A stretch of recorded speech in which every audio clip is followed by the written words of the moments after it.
नमस्कार, आप देख रहे हैं प्रदेश का सबसे भरोसेमंद news channel India news Uttar Pradesh Uttarakhand और मैं हूं आपके साथ आयुष चित्रांश।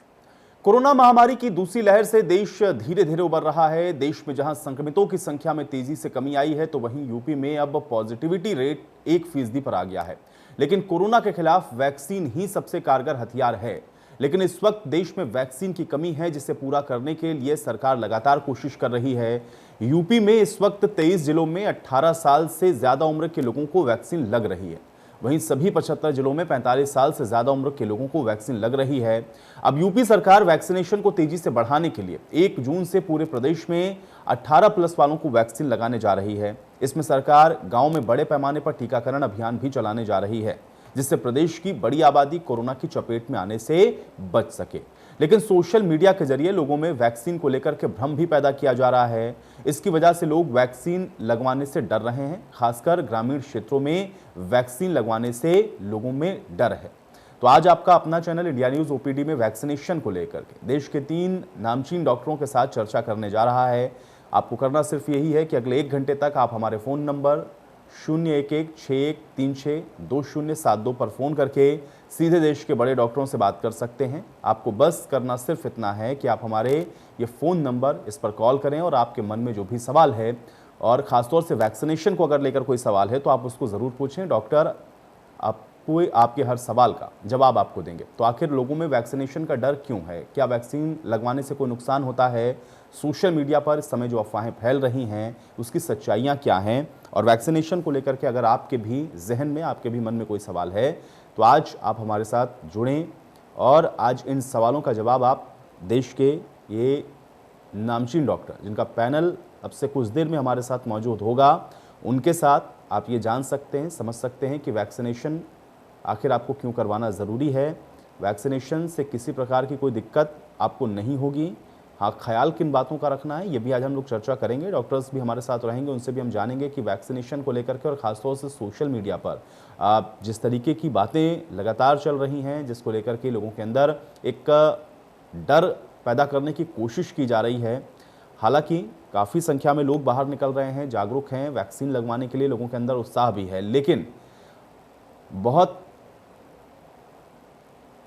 से लोग ऐसे भी हैं जो कि अक्सर इन सोशल मीडिया पे चल रहे इस तरीके के लेख या इस तरीके की खबरों के चक्कर में फंस जाते हैं, उस भ्रम में आ जाते हैं जो कि गलत तरीके से फैलाई जा रही हैं। और ऐसे में आज वैक्सीन और वैक्सीनेशन से जुड़े हुए जो तमाम सवाल हैं उनके जवाब तलाशेंगे हम लोग अगले 1 घंटे तक इंडिया न्यूज़ की ओपीडी में। आपके मन में भी अगर कोई सवाल है वैक्सीन को लेकर के भी, कोरोना को लेकर के भी, कोरोना के बाद की समस्याओं को लेकर के भी, कोरोना के दौरान होने वाली समस्याओं को लेकर के भी, या कोई और परामर्श भी आप चाहते हैं जो कि कोविड से रिलेटेड है, तो आज डॉक्टरों के साथ आप चर्चा कर सकते हैं। आप भी अपने सवाल पूछ सकते हैं। डेस्क के डॉक्टर आपको आपके इन सवालों का जवाब ज़रूर देंगे। लेकिन कोरोना और कोरोना से रोकथाम के लिए चूँकि अभी सबसे कारगर हथियार वैक्सीनेशन ही है, तो ऐसे में वैक्सीनेशन क्यों ज़रूरी है, वैक्सीनेशन आपको किस तरीके से कोरोना से लड़ने में मदद कर सकता है, ये तमाम ऐसी चीज़ें हैं जिस पर आज हम लोग अगले 1 घंटे तक चर्चा करेंगे। देश के ये तमाम नामचीन डॉक्टर हमारे साथ जो कि मौजूद रहेंगे।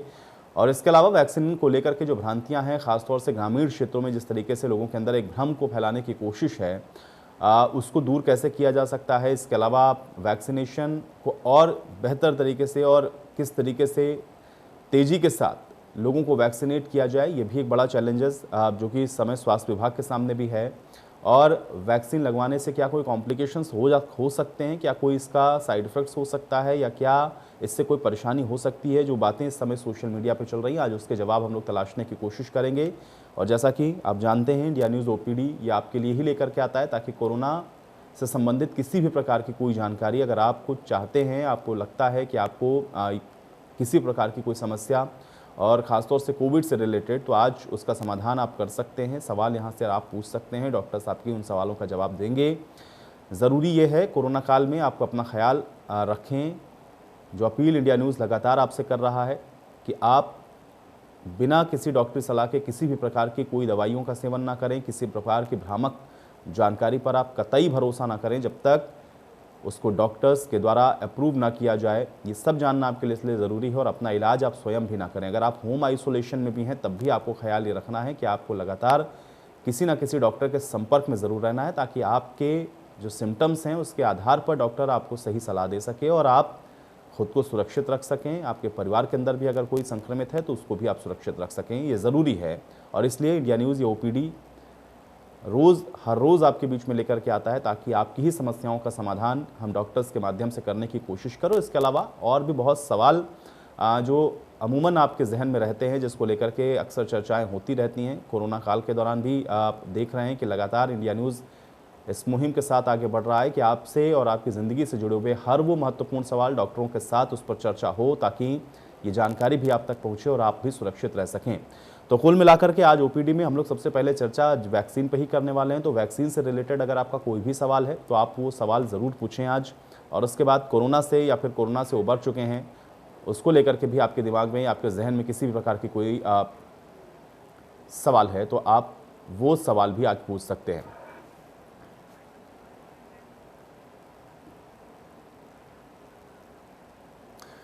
और चलिए आज इंडिया न्यूज़ की इस ओपीडी की शुरुआत करते हैं। कुछ मेहमान मेरे साथ जुड़ गए हैं, उनका परिचय पहले मैं आपके साथ करवा देता हूं। डॉक्टर सूर्यकांत जी हमारे साथ जुड़ रहे हैं, जो कि हेड हैं पल्मोनरी विभाग के केजीएमयू के। बहुत स्वागत है डॉक्टर सूर्यकांत जी आपका। डॉक्टर राज तिलक जी हमारे साथ जुड़ रहे हैं, जो कि एमडी हैं पीडियाट्रिक कानपुर मेडिकल कॉलेज के। डॉक्टर राज तिलक जी आपका भी बहुत स्वागत है। और डॉक्टर ज्योति कामले जी हमारे साथ जुड़ रही हैं, सीएमएस हैं मोहनलालगंज सीएचसी की। डॉक्टर ज्योति कामले जी आपका भी बहुत स्वागत है। डॉक्टर ज्योति कामले जी, आज मैं इस चर्चा की शुरुआत आपसे ही करना चाह रहा हूं, क्योंकि आज हम लोग ओपीडी में सबसे पहले चर्चा चाह रहे हैं कि वैक्सीनेशन के ऊपर हो जाए। और क्योंकि हम लोग ये बहुत कॉमनली देख रहे हैं कि कुछ वीडियोस या कुछ मैसेजेस इस तरीके के हैं जो कि सोशल मीडिया पर वायरल हो रहे हैं, जिसमें वैक्सीनेशन को लेकर के बड़ी गलत जानकारियां दी जा रही हैं, भ्रामक तरीके के तथ्य उसके अंदर शामिल हैं। और इसका इम्पैक्ट ये हो रहा है, और खासतौर से ग्रामीण क्षेत्र में, कि लोग वैक्सीनेशन करवाने से कतरा रहे हैं। इसको आप कैसे देख रहे हैं और वैक्सीनेशन को लेकर के आप क्या कहना चाहेंगे हमारे दर्शकों के लिए? मैं चाह रहा हूं कि पहले आपसे मैं शुरुआत करूं, डॉक्टर ज्योति कामले जी। हेलो जी। जी। वैक्सीनेशन जो है हमारे यहाँ मतलब सही से हो रहा है, थोड़ी विभ्रांतियां हैं, लेकिन फिर भी कम से कम नहीं 90% हमारे यहाँ वैक्सीनेशन हो रहा है। और जो भ्रांतियां आ रही है, कोशिश यही कर रहे हैं कि उनको हम लोग निवारण कर सके, जो भी प्रॉब्लम्स हैं। डॉक्टर ज्योति कामले जी, सबसे ज्यादा किस तरीके के लोग आपके पास पहुंचते हैं? क्योंकि भ्रामक जानकारियों का तो हम ये कह सकते हैं कि एक तरीके से अंबार है, उसके अंदर न जाने क्या क्या तथ्य हैं, जिसको मुझे लगता है कि कहना भी जरूरी नहीं है, क्योंकि वो भ्रामक ही हैं। किस तरीके से लोग आते हैं और आप लोग कन्विंस कैसे करते हैं, और क्या आप लोगों को जागरूक करने के लिए कर रहे हैं ताकि लोग ज्यादा संख्या में आएं और वैक्सीनेट करवाएं अपने आप को? सबसे बड़ी चैलेंज और सबसे बड़ा चुनौती आप लोग यहाँ पर क्या पाते हैं? मैं थोड़ा सा ये और समझना चाहूंगा आपसे, डॉक्टर ज्योति कामले जी।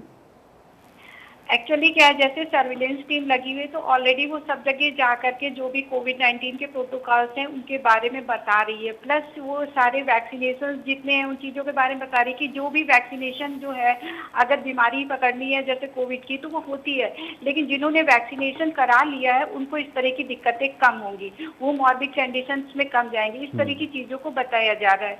और वैसे जो गवर्नमेंट है उसने जो स्लॉट स्टाइल कर दिया, जो स्लॉट कर दिया है, तो जो पेशेंट जो भी कैंडिडेट आ रहे हैं वो 90% पहुंच रहे हैं। अवेयरनेस कम है, मगर इतनी कम नहीं है कि लोग लगवाना नहीं चाह रहे, लोग लगवा रहे हैं, अवेयर है। ठीक है।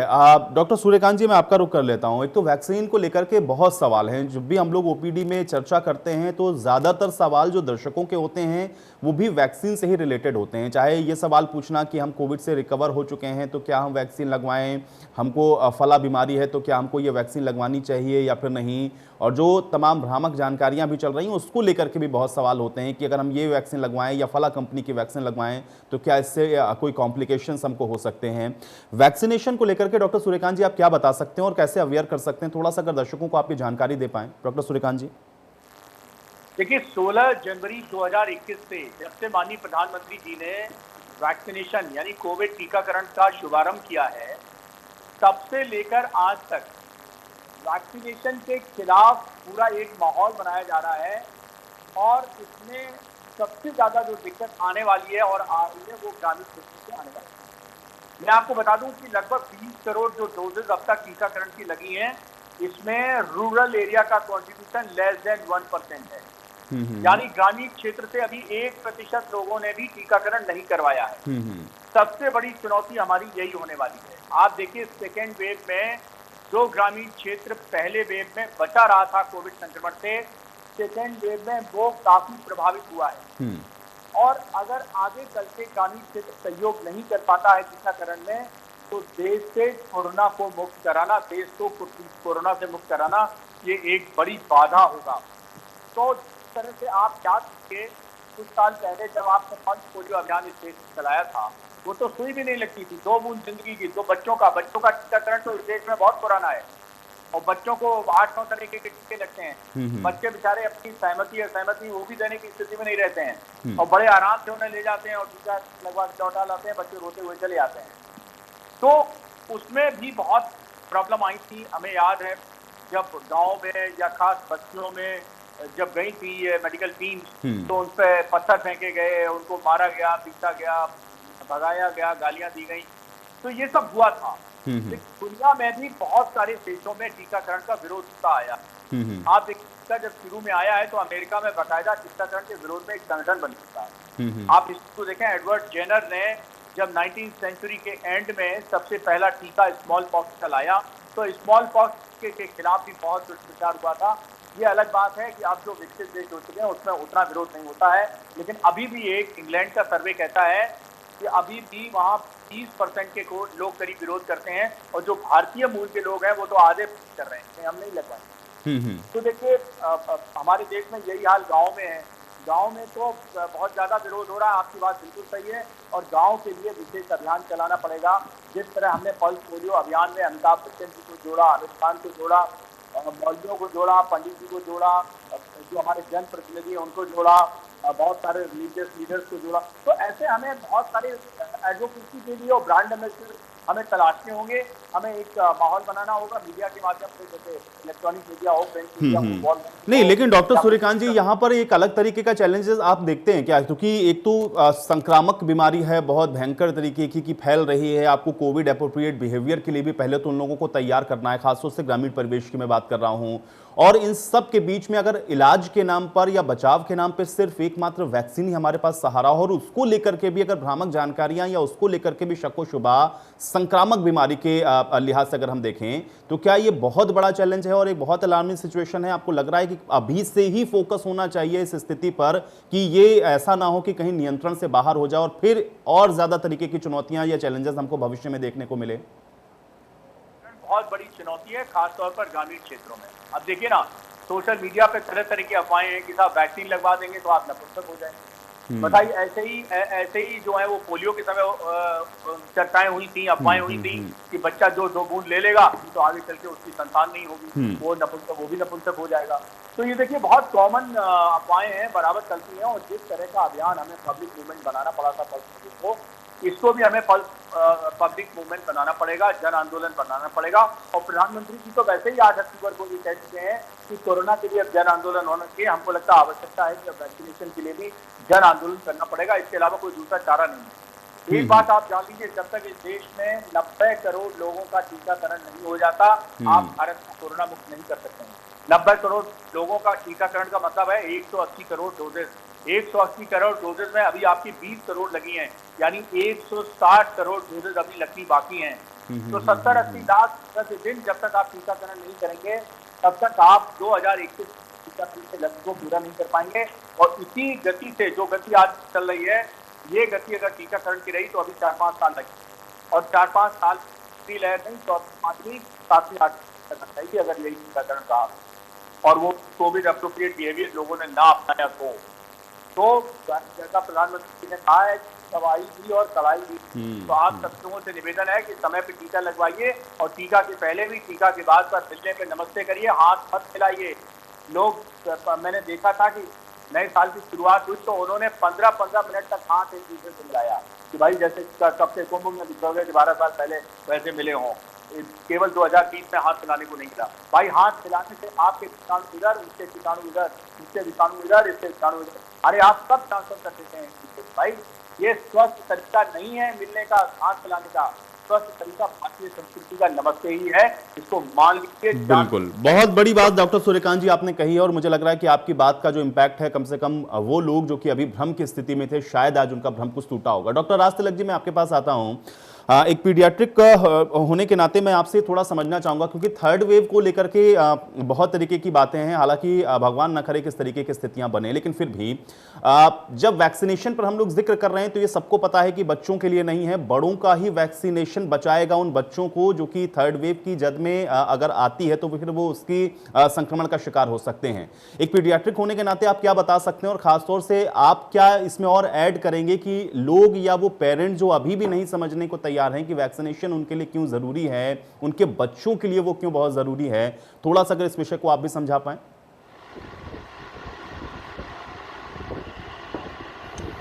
देखिए, पहली समस्या तो ये है कि इस देश में पिछले 70 सालों में स्वास्थ्य और शिक्षा को लेके जो महत्व दिया जाना चाहिए था वो नहीं दिया गया। और अगर शिक्षा किसी देश की कम हो तो बड़ा स्वाभाविक है कि लोगों का साइंटिफिक टेम्परामेंट डेवलप नहीं करेगा, वो तर्क को, उसके महत्व को नहीं समझेंगे। और अगर ये नहीं समझेंगे तो भ्रांतियां हैं, भ्रांतियां होंगी, भ्रांतियों में आग में लोग घी डालने का काम करेंगे और उससे लोग डिस्ट्रैक्ट होंगे। तो इसके लिए मैं पिछले 70 साल में, यानी मौजूदा सरकार और उसके पहले जो पूर्ववर्ती सरकारें हैं, उनके द्वारा किए गए इस नेग्लेक्ट को बड़े हद तक जिम्मेदार मानता हूं जी। दूसरी चीज, ये बात ठीक है कि बच्चों का टीकाकरण हो रहा था और धीरे धीरे 7-8 बीमारियों के टीका इकट्ठे हो गए, लेकिन हमें यह भी समझना चाहिए कि एक अरसे तक ये टीकाकरण सिर्फ 30% से लेके 50-52% तक ही लोगों का हो पा रहा था। आधी आबादी उन टीकों को भी नहीं लगवा रही थी।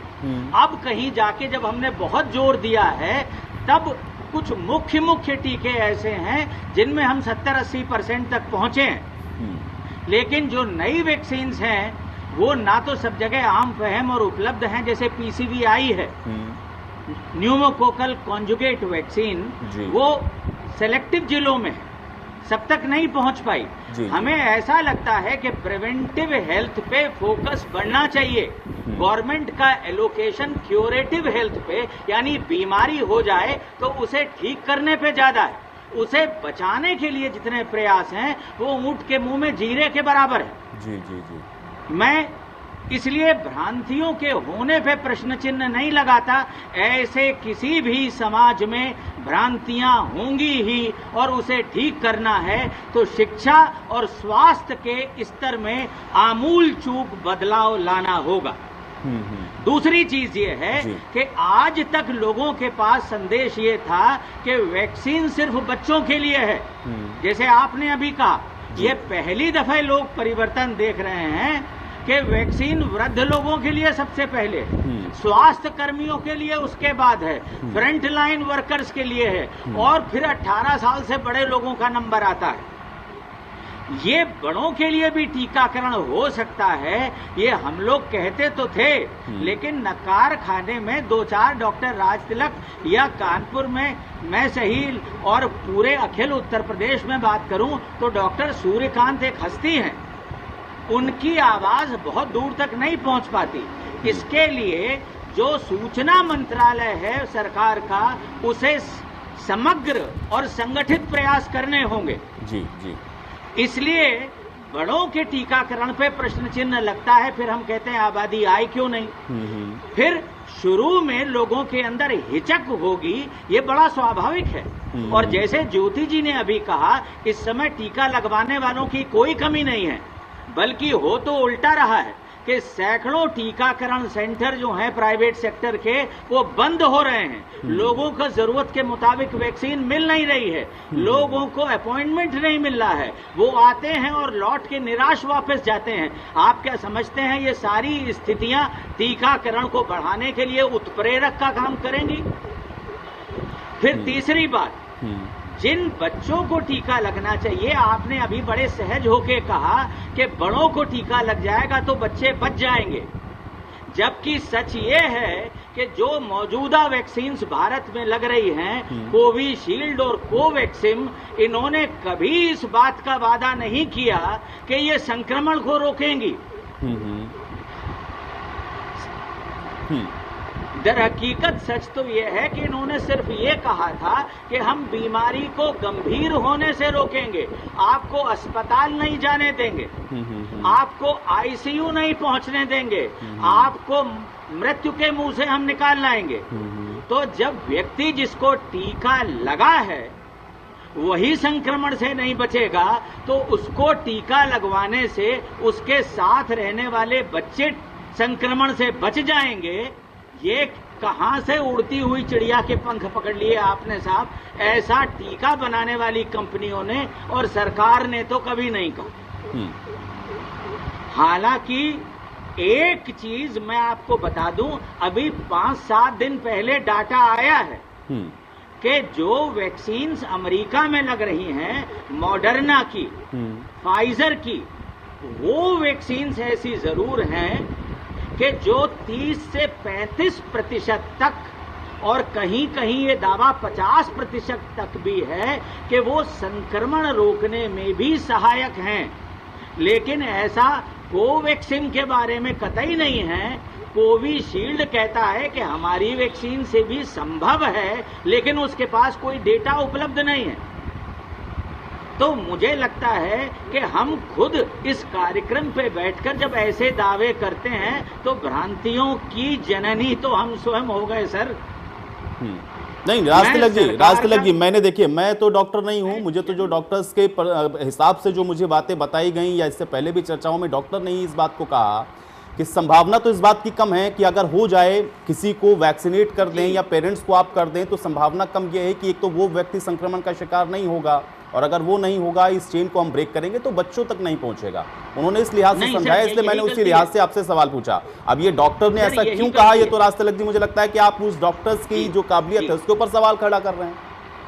ये मेरा कथन नहीं है, ये डॉक्टर्स ने कहा, इसीलिए मैंने उसको कोट किया यहाँ पर। बिल्कुल खड़ा कर रहा हूँ सर, और लोगों से फोन आने दीजिए, लोगों से फोन आने दीजिए, चिकित्सकों को भी फोन आने दीजिए और मेरी बात को कंट्राडिक्ट करने दीजिए, अगर किसी में इतना बूता या ताकत है तो।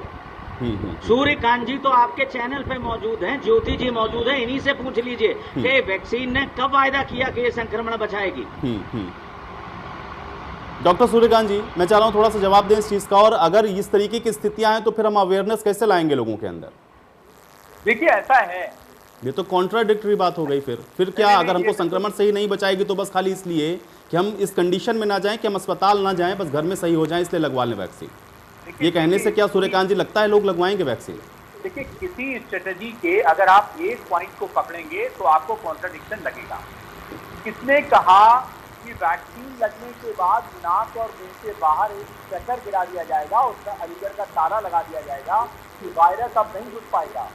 किसी ने नहीं कहा। डॉक्टर राजतिलक बिल्कुल ठीक कहते हैं, दुनिया की कोई वैक्सीन ये गारंटी नहीं देती है कि वो आपको वैक्सीन के बाद अमृत पिला देगी, नंबर 1, और नंबर 2, कोई गारंटी ये नहीं देती है कि नाक और मुंह से बाहर स्टिकर गिरा के अलीगढ़ का ताला लगा देंगे। अरे जब अलीगढ़ का ताला नहीं होगा, न रामपुर का चाकू होगा, कोई स्टिकर नहीं होगा, तो वायरस आएंगे जाएंगे, आएंगे जाएंगे, उनका रास्ता किसने रोका हुआ है? तो इसके लिए, इसीलिए प्रधानमंत्री जी ने कहा दवाई भी और चढ़ाई भी। आप पूरी स्ट्रेटजी पे गौर करिए। वैक्सीन लगाने के बाद भी आपको मास्क लगाना है जिससे हमारा जो आदान प्रदान हो रहा है वो ना हो, और इसी तरह हम चेन तोड़ पाएंगे वायरस की ट्रांसमिशन की। हमको वैक्सीन भी लगवाना है, हमको मास्क भी लगाना है। जब दोनों चीजों का हम इस्तेमाल करेंगे तो या तो हमें संक्रमण होगा नहीं, और होगा तो जैसा डॉक्टर राजतिलक जी ने कहा कि बहुत टाइप का होगा, हमें आईसीयू नहीं जाना पड़ेगा, हमें वेंटिलेटर पर नहीं जाना पड़ेगा, हमें नहीं, बिल्कुल। लेकिन डॉक्टर सूर्यकांत जी, फिर इसी से जुड़ा हुआ सवाल, लोग फिर ये भी कहते हैं कि अगर हमको वैक्सीन लगाने के बाद भी मास्क को लगाना ही लगाना है, हमको कोविड अप्रोप्रिएट बिहेवियर का अगर हमको पालन करना ही करना है, तो फिर हम वैक्सीन क्यों लगाएं? हम कोविड अप्रोप्रिएट बिहेवियर का पालन कर लेते हैं, वैक्सीन नहीं लगवाते हैं हम। मैं उनके जवाब देता हूँ, कहिए मंगल ग्रह में बुकिंग करा लें और मंगल ग्रह में रहें जाकर। अरे कुतर्क की भी कोई हद होती है भाई। आपको नहीं, इस देश में रहना है, इस दुनिया में रहना है, तो इस देश में जो पॉसिबल चिकित्सा व्यवस्था आ रही है, जो बचाव की व्यवस्था की है एक्सपर्ट ने, उसी को फॉलो करना पड़ेगा। नहीं तो जाइए अपना मंगल ग्रह में प्लॉट अलॉट कराइए, मंगल ग्रह में रहिए जाके, वहां पे कोई कोरोना नहीं है। नहीं, ये कुतर्क का जवाब हम नहीं दे सकते। ठीक है, लेकिन सूर्यकांत जी, कोवैक्सीन और कोविशील्ड को लेकर के भी जो जिस तरीके की चर्चाएं हैं कि एक वैक्सीन उसमें ऐसी है जो ज्यादा कारगर है, उसके लिए लोग वेट कर रहे हैं, जो अवेलेबल है उसको लगवाना नहीं चाह रहे हैं, इस स्थिति को भी अगर आप थोड़ा क्लियर कर पाएं, ये इस तरीके की स्थितियां क्यों हैं और ये भ्रांतियां क्यों हैं? ये डेमोक्रेसी है। और मैं तो जब से आप सोचिए, किंग जॉर्ज मेडिकल यूनिवर्सिटी में 16 जनवरी को जब टीकाकरण प्रारंभ हुआ तो सबसे पहला व्यक्ति मैं था जिसने टीका लगवाया, पहले दिन, विदाउट एनी हेजिटेशन। और आज तक मैं एडवोकेसी कर रहा हूँ, टीकाकरण का ब्रांड एम्बेसडर हूँ और एडवोकेसी भी कर रहा हूँ नेशनल हेल्थ मिशन के लिए। और मैं आपको बता दूं कि कोविशील्ड और कोवैक्सीन दोनों में एफिकेसी में छोटा मोटा मामूली अंतर हो सकता है, वो भी आपको मैं बता दूं एकदम उल्टा है। कोवैक्सीन की एफिकेसी 81% है, कोविशील्ड की एफिकेसी 70% है। और उंगलियां कोवैक्सीन पे शुरू से उठ रही हैं, राजनीतिज्ञों ने उंगलियां उठाई, पब्लिक ने उठाई, सबने उठाई कि साहब इसका तो सेकंड ट्रायल अभी सेकंड फेज का हो रहा था, टेस्ट इमरजेंसी यूज ऑथराइजेशन दे दिया गया। फिर बाद में जब लैंसेट में रिपोर्ट छप गई तब लोगों के मुंह बंद हो गए, फिर कोविशील्ड पे उंगलियां उठानी शुरू कर दी। तो देखिए, लोगों का काम है कहना, कुछ तो लोग कहेंगे। और मैं आपको बता दूं कि डेमोक्रेसी है, मॉडर्ना, फाइजर, स्पुतनिक की आ गई है, लोग स्वतंत्र हैं। अब जैसे स्पुतनिक का कहते हैं कि एफिकेसी 92% है, तो जिनको कोवैक्सीन नहीं पसंद है, जिसकी एफिकेसी 81% है, जिनको कोविशील्ड नहीं पसंद है, किसने रोका है? पैसे दीजिए, स्पुतनिक लगवाइए, किसी ने रोका तो है नहीं।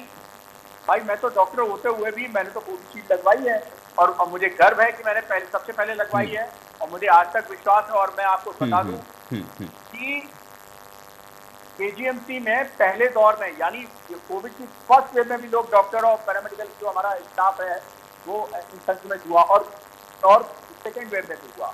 अंतर दोनों में क्या हुआ? पिछली बार हमारे डॉक्टर, हेल्थ केयर वर्कर संक्रमित हुए तो सब ऑक्सीजन से चले गए, कुछ तो आईसीयू तक चले गए। और इस बार संक्रमित हुए तो कोई आईसीयू में नहीं गया, कोई ऑक्सीजन में नहीं गया, कोई अस्पताल में भर्ती नहीं होना पड़ा, सबने अपना चद्दर बांध के सोए, जो आपका रेस्ट किया और उसको ड्यूटी किया। ये अंतर है, ये पावर है वैक्सीन की। आप उसको प्रोपेगेट करिए, किंग जॉर्ज मेडिकल यूनिवर्सिटी और डॉक्टर सूर्यकांत के उदाहरण पे। ठीक है डॉक्टर सूर्यकांत जी, देखिए आपकी बात तो मुझे लग रहा है राज जी भी कुछ कहना चाह रहे हैं। राज जी मैं आपके पास आऊंगा, लेकिन एक दर्शक हमारे साथ जुड़ने पहले मैं उनका रुख कर लेता हूं। सुदीप साहू जी हमारे साथ गाजियाबाद से जुड़े हुए हैं। सुदीप जी बहुत स्वागत है आपका, क्या जानना चाह रहे हैं? जी मैं ये सिर्फ जानना चाह रहा हूँ कि जो हमारी वैक्सीन है ये सारी कारगर वैक्सीन है, इस बात का संदेश आम जनता में बेहतर तरीके से पहुंच जाना चाहिए। दूसरी बात ये है, ये जो तमाम अंधविश्वास फैलाने वाले तत्व हैं जो कह रहे हैं गोबर का लेप कर लो, मूत्र पी लो और क्या कहते हैं कि और ये एक बाबा जी ने अपने बयान दे दिया आईएमए के डॉक्टरों के खिलाफ। और ये सब जो इस तरह के लोग हैं ये भी जो है भ्रम पैदा कर रहे हैं पूरे हिंदुस्तान में। तो इन लोगों को सही प्रकार से समझाया जाए कि भ्रम मत पैदा करो और scientific vision, scientific temperament develop करो, क्योंकि साइंटिफिक टेम्परामेंट डेवलप होने से ये इस तरीके की भ्रांतियां नहीं पैदा होंगी।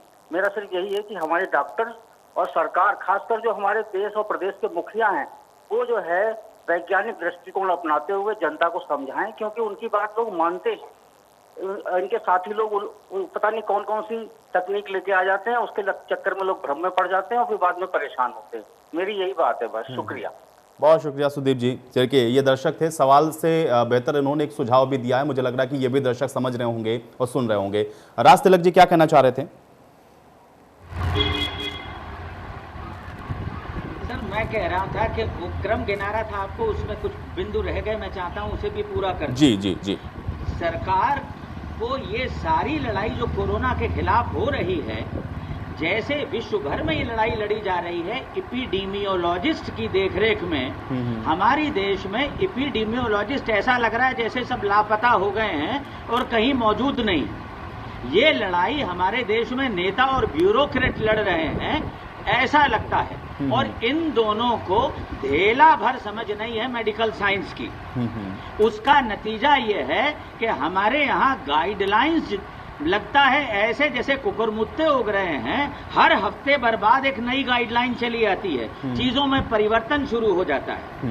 कोवैक्सीन की 2 डोजेस के बीच में 12 हफ्ते का अंतर धीरे धीरे बढ़ते हुए हो गया, वहां तक वैज्ञानिक बात है। लेकिन अभी जो ये 16 हफ्ते कहने लगे हैं, इसका कोई साइंटिफिक प्रूफ नहीं है। और ये मैं तमाम साइंटिफिक हवालों से कह रहा हूं, यूके की जो स्टडी है उसमें डोज कम से ज्यादा, क्योंकि गैप बढ़ा था इसलिए इम्यूनोजेनिसिटी बढ़ी थी, इम्यूनो प्रोटेक्शन बढ़ा था। लेकिन 12 हफ्ते से अगर आप आगे ले जाते हैं तो ये घटने लगेगा। इस पे मेरी तरफ से बड़ा प्रश्नवाचक चिन्ह है, जो मैं अपनी तरफ से नहीं, इस देश के वैक्सीन को समझने वाले, जो शोध करने वाले लोग हैं, जो उसको लगाने वाले लोगों के समूह के नेतृत्व करता है, उनकी तरफ से लगा रहा हूं। शायद ये देश में वैक्सीन की कमी के मद्देनजर सरकार ने एक स्ट्रेटेजिक फैसला किया है, लेकिन इससे वैक्सीन की गुणवत्ता खत्म हो जाएगी। उसका जो हम बूस्ट चाहते हैं सेकंड डोज लगाने से हमें मिले, वो नहीं मिलेगा। ये बड़े सवाल है। दूसरी चीज, ये जो वायरस वेक्टर वैक्सीन हैं, कोविशील्ड उसमें से एक है जिसमें हमने जो एडिनो वायरस वेक्टर है उसका इस्तेमाल किया है।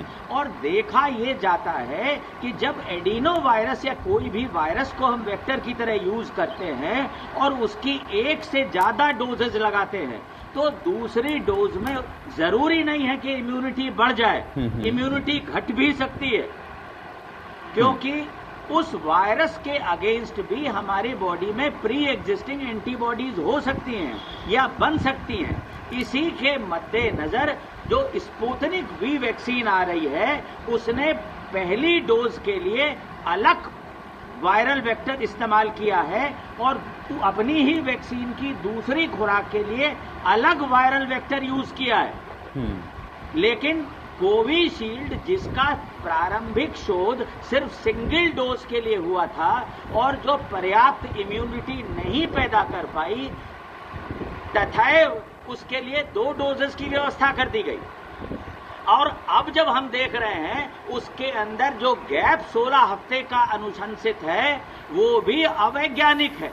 तो मुझे लगता है कि एपिडेमियोलॉजिस्ट के हाथ में कमान सौंपने का अभी भी वक्त आया है। आपने तीसरी वेव का हवाला दिया है, दूसरी न सही तीसरी ही उसकी देखरेख में लड़ लीजिए, स्थितियां बेहतर हो सकती हैं। डॉक्टर ज्योति कामले जी, सबसे कॉमनली आप लोगों के पास चैलेंज क्या होता है? क्योंकि यहाँ पर जो डॉक्टर्स बैठे हुए उन लोगों ने अपने अपने स्तर पर इसका आकलन किया और बताया भी कि ये स्थितियां हैं, और खासतौर से चूंकि राज तिलक जी ने भी कहा कि भाई जब लोग ही अशिक्षित होंगे तो बड़ा मुश्किल है समझा पाना। चैलेंजेस क्या आते हैं? चूंकि आप तो मोहनलालगंज सीएससी से जुड़े हुए हैं, पूरा ग्रामीण इलाका है, वहां पर किस किस तरीके के लोग आते हो, फिर आप लोगों के सामने सबसे बड़ा चैलेंज क्या होता है? कैसे उनको आप लोग जागरूक कर पाएं कि कम से कम इंफॉर्मेशन तो सही पहुंचे उन लोगों तक?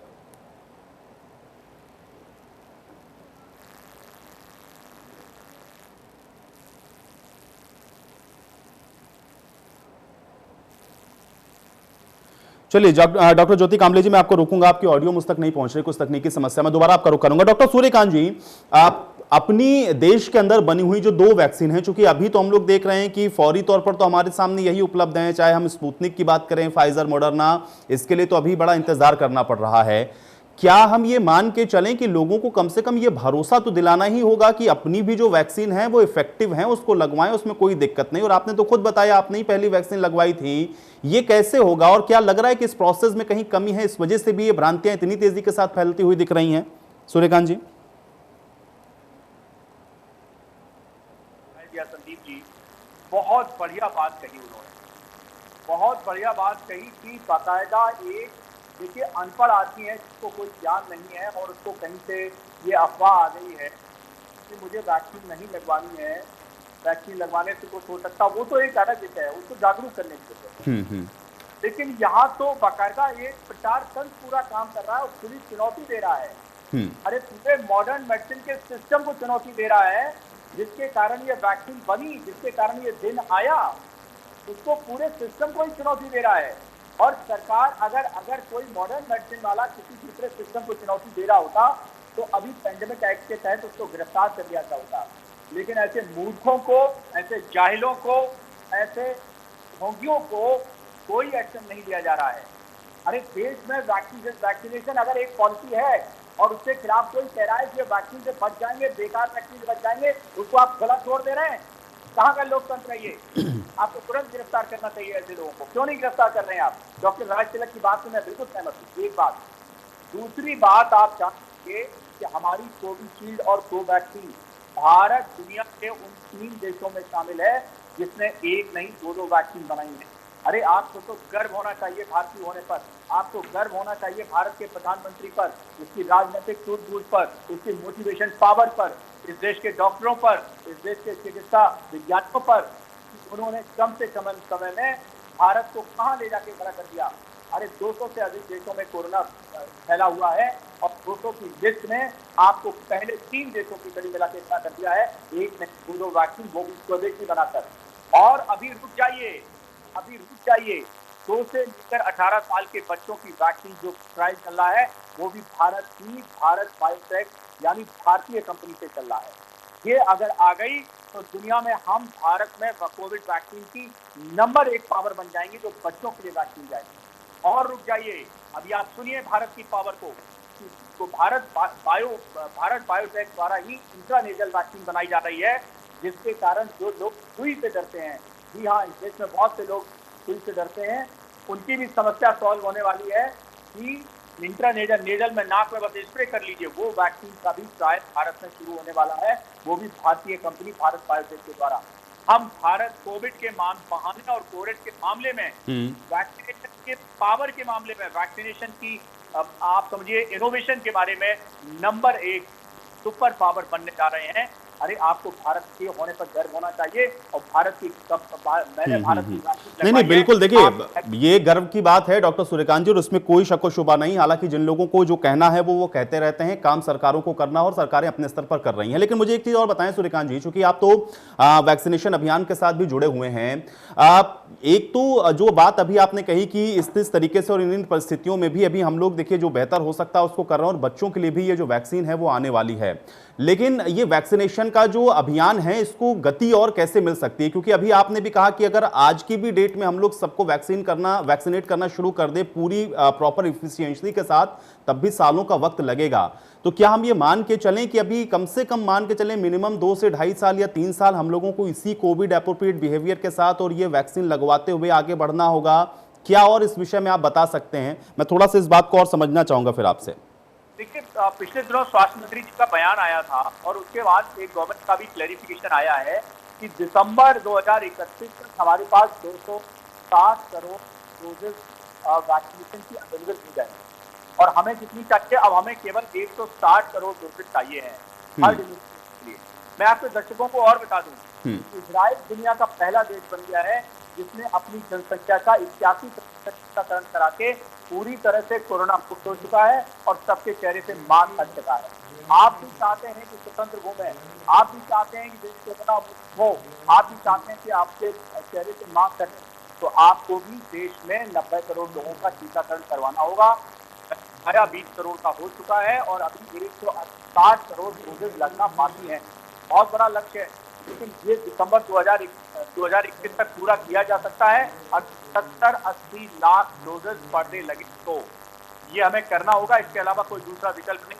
इसी गति से अगर और इसी पेस के साथ अगर वैक्सीनेशन चलता रहा तो नहीं बिल्कुल सही है। देखिए डॉक्टर सूर्यकांत जी, चूंकि आपने भी बताया भी और अभी जो जानकारी मिल रही है उसमें यह भी है कि कुछ और कंपनियां जो कि इस प्रोडक्शन में अब लगने वाली हैं, तो निश्चित तौर पर ये जो प्रोडक्शन है वो बढ़ेगा तो वैक्सीनेशन भी और तीव्र गति के साथ होगा। डॉक्टर ज्योति कामले जी, मैं आपके पास आ जाता हूं। सवाल में फिर से आपसे वही मेरा है, क्योंकि मोहनलालगंज सीएचसी से जुड़े होने के नाते पूरा ग्रामीण परिवेश है। सबसे बड़ा चैलेंज इस समय आप लोगों के सामने क्या होता है? किस तरीके से लोग आपके जो संपर्क में आते हैं जो ये इस तरीके के, चलिए डॉक्टर ज्योति जी तक मेरी आवाज नहीं पहुंच रही। राज तिलक जी, मैं आपके पास आता हूं। चूंकि पीडियाट्रिक होने के नाते फिर मैं ये भी समझना चाहूंगा, आपने कहा चूंकि एक तो हमको ही ये संक्रमण से बचाएगा कि नहीं, ये कोई दावा वैक्सीन की कंपनी नहीं कर रही है। फिर बच्चों के लिहाज से हम लोग इंश्योर कैसे हों, कैसे पेरेंट्स ये इंश्योर कर पाएं कि उनके बच्चे इस चीज से बचे रहेंगे, किस बात का भी और वो इंतजार करते रहें, क्या उनको ऐसी स्थिति में करना चाहिए? अगर इस विषय को और समझा पाए डॉक्टर राज तिलक जी आप। देखिए, हमारे देश में जो पहली डोज कोरोना वैक्सीन की लगी है वो करीब 11% लोगों को लगी है हमारे आबादी के मुकाबले, और जो 2 डोजेज जिन्हें लग गई हैं वो आबादी लगभग 3% है। तो सूर्यकांत जी की बात से मैं 100% इत्तेफाक करता हूं और पूरी तरह सहमत हूं कि अगर वैक्सीन लगाने की गति नहीं बढ़ाई गई तो फिर ये बड़ा मुश्किल होगा। अच्छा, एक इसका एंगल और भी है जी। और वो एंगल ये है कि जिन लोगों को ये 2 टीके लगाए गए हैं उनके शरीर में जो इम्यूनिटी है, प्रोटेक्टिव इम्यूनिटी है, हम उसको इफेक्टिवनेस कहते हैं, वो इफेक्टिवनेस 6 महीने से लेके 8 महीने तक रह सकती है ज्यादा से ज्यादा।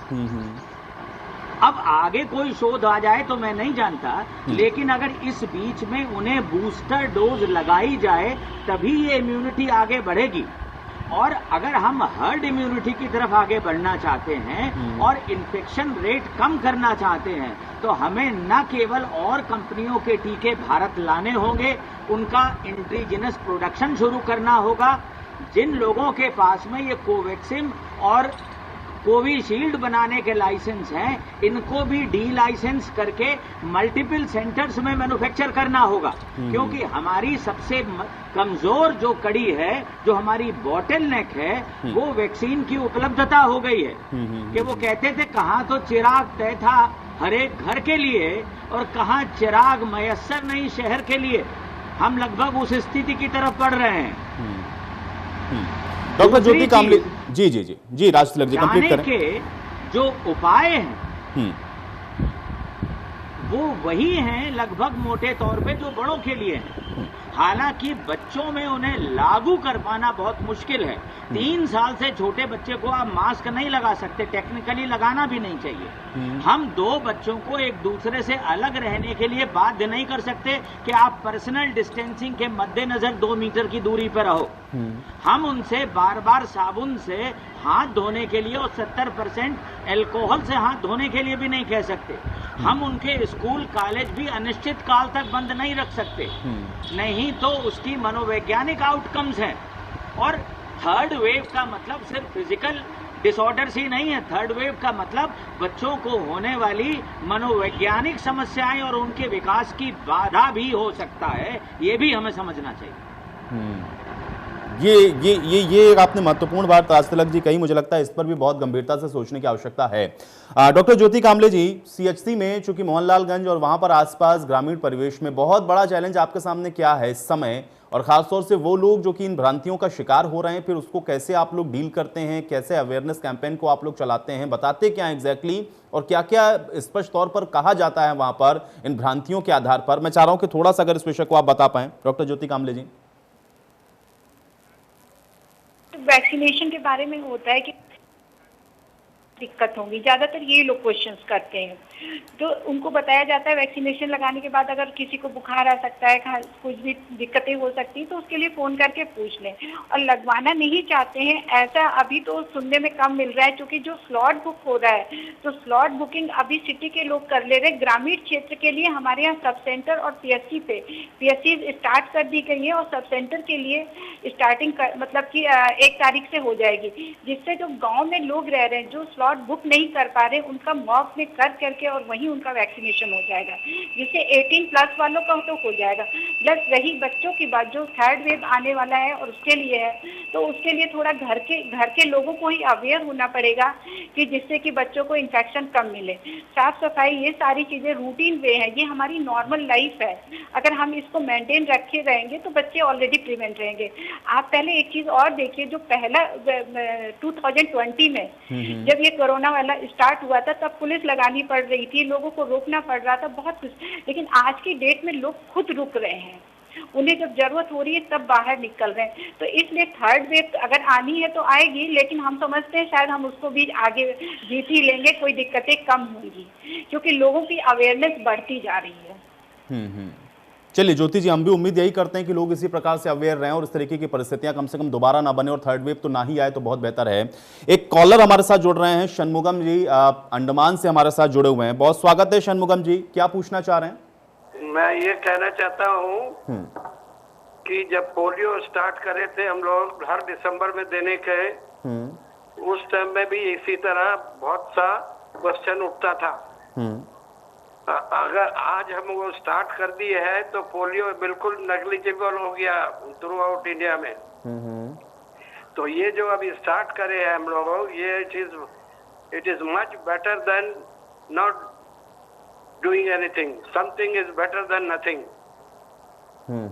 समझे आप? जी जी जी। Something is better than nothing, और इसके ऊपर में ज्यादा वो नहीं कर स्टॉप आई मीन कॉन्ट्राडिक्शन नहीं करना चाहिए, ताकि जनरल पब्लिक उसको वो ना करे, एक्सेप्ट ना करे। चलिए षणमुगम जी, समझ गए? बिल्कुल बिल्कुल बिल्कुल षणमुगम जी, बहुत शुक्रिया हमारे साथ जुड़ने के लिए। देखिए, आज कॉलर सवाल से ज्यादा अपनी राय को भी व्यक्त कर रहे हैं और बार बार उनकी तरफ से भी कहा जा रहा है कि एक तो वैक्सीन और वैक्सीनेशन को लेकर के जो अभियान चल रहा है, इस पर हम लोगों को और फोकस करना चाहिए। डॉक्टर सूर्यकांत जी, आप जो बात यहां पर अभी राजतिलक जी कह रहे थे, उसी को थोड़ा सा मैं चाह रहा हूं कि और आगे बढ़ाते हुए, एक तो बच्चों को लेकर के आपने कहा कि जो वैक्सीन है वो अभी ट्रायल फेज में, और हो सकता है कि बहुत संभव है कि हम उसमें भी कामयाबी हासिल कर लें, लेकिन फिर भी ये बात तो बहुत बिल्कुल सही है कि जो चैलेंजेस हैं वो लगातार अभी भी बरकरार हैं। और एक स्टडी मैं भी कहीं पढ़ रहा था, उसमें ये भी था, थोड़ा सा इस विषय को और अगर आप क्लियर कर पाएं, म्यूटेंट वर्जन के ऊपर भी अगर हम वैक्सीनेटेड हैं तो क्या उतना ही इफेक्टिव होता है, या फिर वो एक अलग प्रकार के स्टेज और वहां पर भी हमको फोकस करना पड़ेगा और काम करने की आवश्यकता होगी अगर हम वैक्सीनेट हैं तो भी? सूर्यकांत जी, अभी तक कोई ऐसी रिपोर्ट नहीं है, कोई भी रिपोर्ट नहीं है कि वैक्सीन उसका प्रभाव।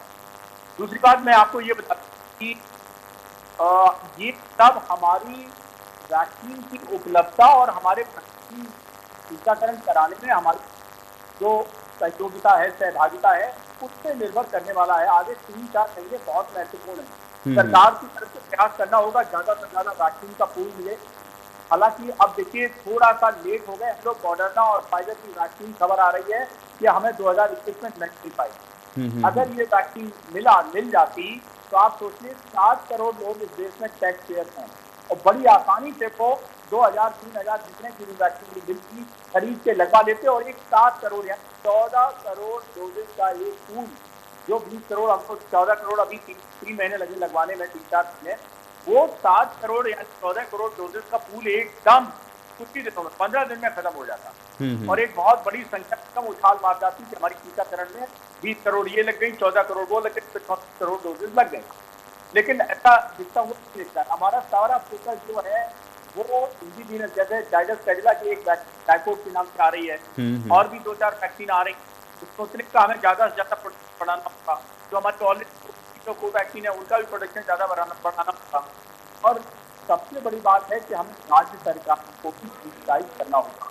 कई राज्य सरकारें ऐसी हैं तो उनको स्टॉक दिया गया है, वो अभी रखे हुए हैं, वो खत्म नहीं कर पा रही है। वो अभी भी कईयों में डिमांड आ रही है, कईयों में स्टॉक रखा हुआ है, कईयों में स्टेज में वेस्टेज बहुत ज्यादा है। तो हमें वेस्टेज को भी रोकना है। हमें तो स्टॉक मिल रहा है, टाइम से हमें इस्तेमाल करना है। और नहीं, बिल्कुल सही कह रहे हैं डॉक्टर सूर्यकांत जी, क्योंकि छत्तीसगढ़ और झारखंड की कुछ रिपोर्ट्स मैंने भी देखी हैं जहां पे वैक्सीन का वेस्टेज बहुत ज्यादा, और इस पर भी प्रधानमंत्री स्पेसिफिकली कह चुके हैं कि इस पर भी हमको बहुत फोकस करना होगा। लेकिन सूर्यकांत जी, जो बात राजतिलक जी ने कही, थोड़ा सा मैं चाह रहा हूं कि उसको भी और ऐड करते हैं इसके अंदर, चूंकि आपने अगर हम सरकारी जो आंकड़े हैं या जो सरकार भी जो दावा कर रही है उस आधार पर भी देखें, तब भी हमको 1 साल तो मिनिमम लगने वाला है। लेकिन अगर जिसको आज डोज लगी है उसको इसका इफेक्ट 6 महीने तक ही रहेगा, तो फिर बूस्टर डोज की भी आवश्यकता है, इसको भी हमको इसके अंदर ऐड करना पड़ेगा। ये एक अलग तरीके का चैलेंज है जो राजतिलक जी ने बात कही। देखिए, ये एक संभावना है कि शायद 6 महीने रहे, लेकिन ये भी हो सकता है कि 1 साल या इससे ज्यादा भी रहे। 6 महीने का एक्चुअली जो देखिए 2 तरह से इम्यूनिटी अपने देश में डेवलप किया दुनिया में, एक इन्फेक्शन के कारण और एक अब इन्फेक्शन के कारण जो ओवर मैक्सिमम 6 मंथ, इससे स्पेकुलेट किया जा रहा है कि क्योंकि वो भी 6 महीने होगी। लेकिन अभी हम ये थोड़ा सा जल्दी हो जाएगा कि वैक्सीन के कारण 6 महीने होगी और 6 महीने बाद हमें बूस्टर लगाना पड़ेगा, क्योंकि 16 जनवरी को जिसने लगवा ली वैक्सीन तो मेरा तो 16 जुलाई को ही पूरा हो जाएगा। तो अभी ये मेरा ये मानना है कि अगर हम दिसंबर तक अपना वैक्सीनेशन जो टारगेट है, जो 160 करोड़ डोजेज अभी और बची पूरा, तो हमें ऐसा लगता है कि हम जो है वो कोरोना मुक्त भारत को बना सकेंगे। ये मेरी पूरी आशा है, पूरा विश्वास है। लेकिन जितना उसके लिए हमें 70-80 लाख डोजेज पर चाहिए। अभी 15-20 लाख डोजेज पर डे लग रहा है। इससे स्पेस से काम नहीं चलता। स्पेस से तो हमें 3-4 साल लगेंगे और इन 3-4 साल में तो हम बर्बाद हो यहाँ बिल्कुल बर्बाद। क्योंकि देखिए इतने लंबे समय पब्लिक को ये समझा पाना कि सब कोविड अप्रोप्रिएट होती है, अरे भाई कोविड अप्रोप्रिएट कर दिए ऐसे सुन के कान पर थे। अब देखिए सब लोग पक गए हैं, तो ये सब भी थोड़ा सा देखिए भाव होता है। और दूसरा यहाँ पे लोग का वो मास्क लगा के गुजारनी तो वहां तो मास्क लगा के गुजारनी। तो हमें तो इजराइल की तरह फास्ट फॉरवर्ड। चलिए ठीक है डॉक्टर सूर्यकांत जी, देखिए वैक्सीन पर तो हम लोगों ने आज चर्चा कर ली। बिल्कुल चलते चलते एक सवाल एक दर्शक का आया हुआ, मैं चाह रहा हूं कि बहुत जल्दी से स्पेसिफिकली अगर आप इसका जवाब दे दे। पोस्ट कोविड एक पेशेंट है, वो आपसे ये जानना चाह रहे हैं कि फेमर बोन में अगर उनको पेन हो रहा है स्पेशली लेग्स में, तो क्या ये एक नॉर्मल हम इसको सिम्टम्स मान के चलें या इसके लिए क्या कर सकते हैं? बहुत जल्दी से अगर शार्पली आप बता पाएं। कोविड में सबसे जो महत्वपूर्ण लक्षण है वो शरीर में किसी भी हिस्से में दर्द होना, रात को नींद ना होना, महसूस होना, ये सब कॉमन लक्षण है, वक्त के साथ सब चले जाते हैं, इसके लिए किसी इलाज की जरूरत नहीं। चलिए सूर्यकांत जी बहुत शुक्रिया हमारे साथ जुड़ने के लिए। इसके अलावा डॉक्टर राज तिलक जी आपका भी बहुत शुक्रिया, डॉक्टर ज्योति कामले जी आपका भी बहुत शुक्रिया। आज इंडिया न्यूज की ओपीडी में इसी के साथ मेरे साथ फिलहाल इतना ही।